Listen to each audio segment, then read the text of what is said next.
For decades, I Love Lucy was remembered as sheer happiness, tinted lights, nonstop laughter, and a cast that was like family.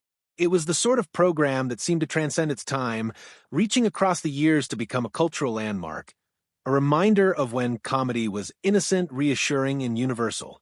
To the millions who watched it, it was a TV utopia, the pinnacle of mid-century bliss. But, as is the way with all master illusions, there was much more going on beneath the surface than anyone knew. Before she died, Vivian Vance, the star who played Ethel Mertz, told something that shattered that perfect image. She had kept the secret for years, behind the laughter, the rehearsals, and the applause. Her admission wasn't merely shocking, it was disturbing, enough to have viewers re-examining what they believed about the show. The question was why she'd kept it inside for so long, and just what she finally confessed about one of television's greatest shows. Vivian Vance was beloved by millions as Ethel Mertz, the sharp-tongued next-door neighbor, whose repartee with Lucy Ricardo was comedic gold. Audiences perceived her to be warm, loyal, and always funny, the ideal foil to Lucille Ball's zany genius. Her timing, her faces, and her capacity for meeting Lucy's comedic match made her indispensable. On camera, she played a character who appeared to be in harmony with the antics of Lucy, the sort of neighbor everyone wanted to have.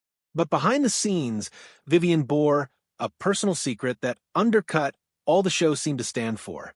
Vivian died on August 17, 1979, when Hollywood lost one of its most shining comedic stars at age 70. Years of fighting breast cancer, the disease spread and weakened her, but she remained best known for her indomitable spirit. She spent her last months quietly in California with her husband, John Dodds, who remained loyal to the end. Tributes flooded in from the entertainment community worldwide. Desi Arnaz said she was not only a talented actress, but also a close friend. Lucille Ball cried as she recalled the woman who had been a constant presence through success and sadness. Vivian's death closed an era, but in departing the stage of life, she left us with truths that forever altered the way fans remembered I Love Lucy. By the time she started revealing these secrets, Vivian was already waging her toughest fight.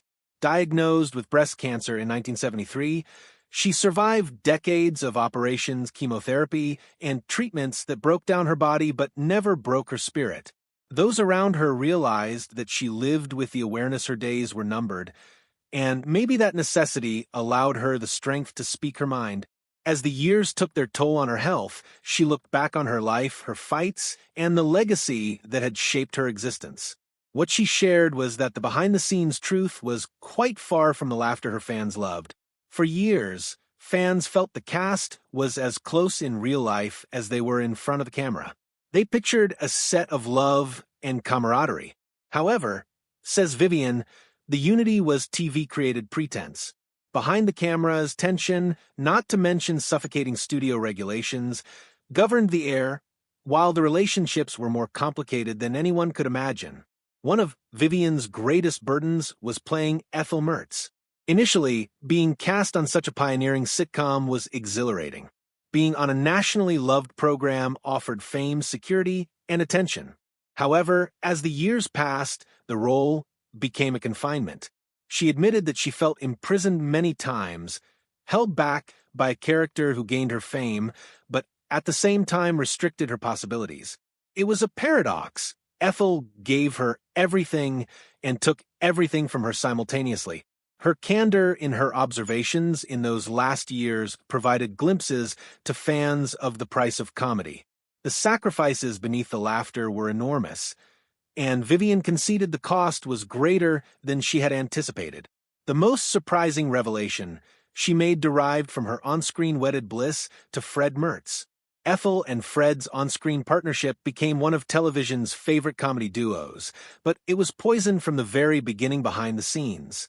William Frawley, the actor who was cast as Fred, was well over 20 years older than Vivian.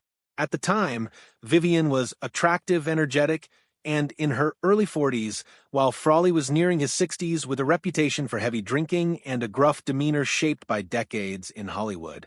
The pairing seemed unnatural, and Vivian, in a candid moment, remarked that audiences would never believe a woman like her would marry a man that much older. That one remark ignited the flame of a feud that never diminished.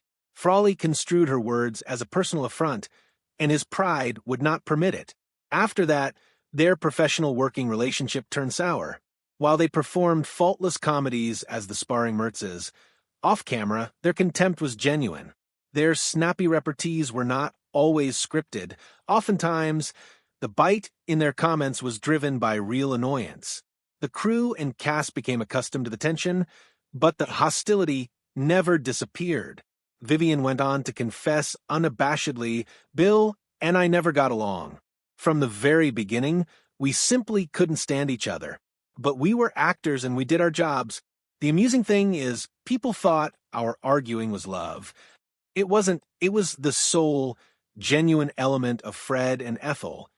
Their on-again, off-again feud became the stuff of legend, recalled by people who worked on the show as a never-ending rivalry that grew no softer with age. Ironically, that bitterness perhaps fueled their chemistry. The truth of their bickering came from a foundation of genuine annoyance, making their comedic timing all the more biting. To fans, it was laughable. To Vivian, it was draining.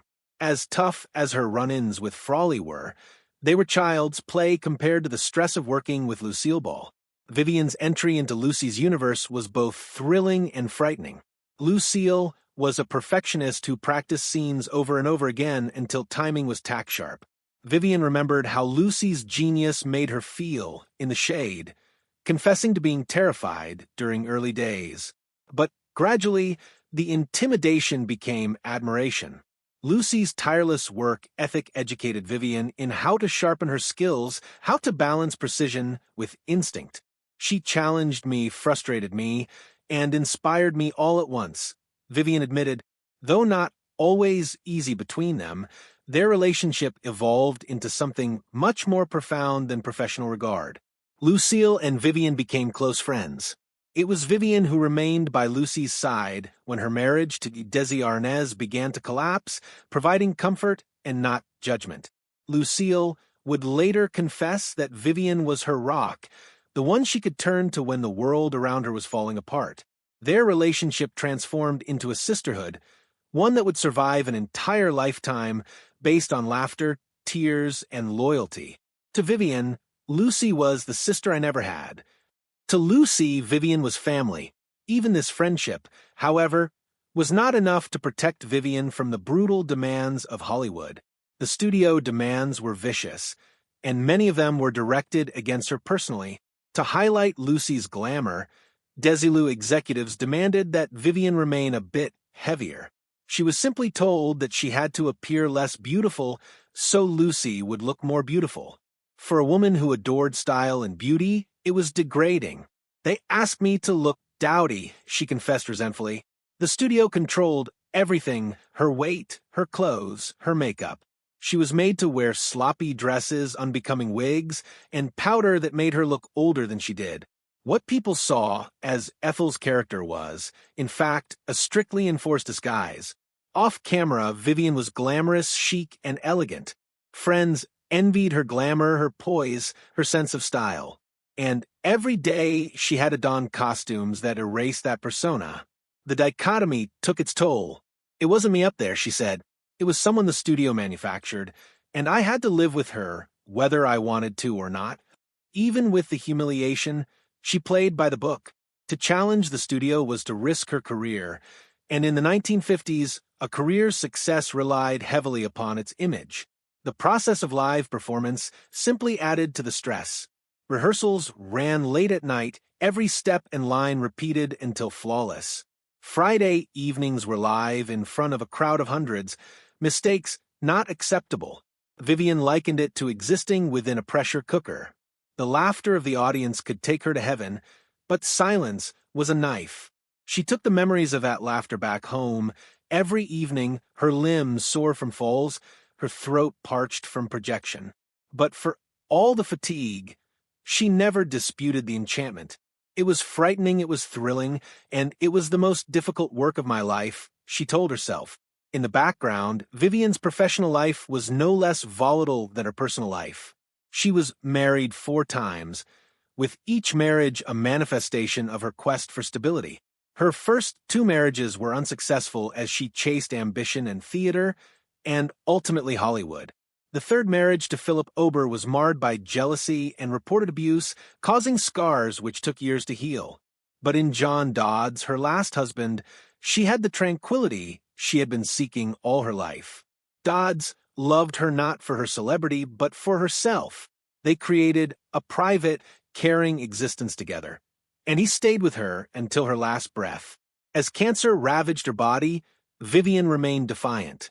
She thought not only of how hard it was, but of how grateful she had been to perform, to make people laugh, to have friends. Most of all, her Emmy was given to the Albuquerque Little Theater, where her career had started decades before.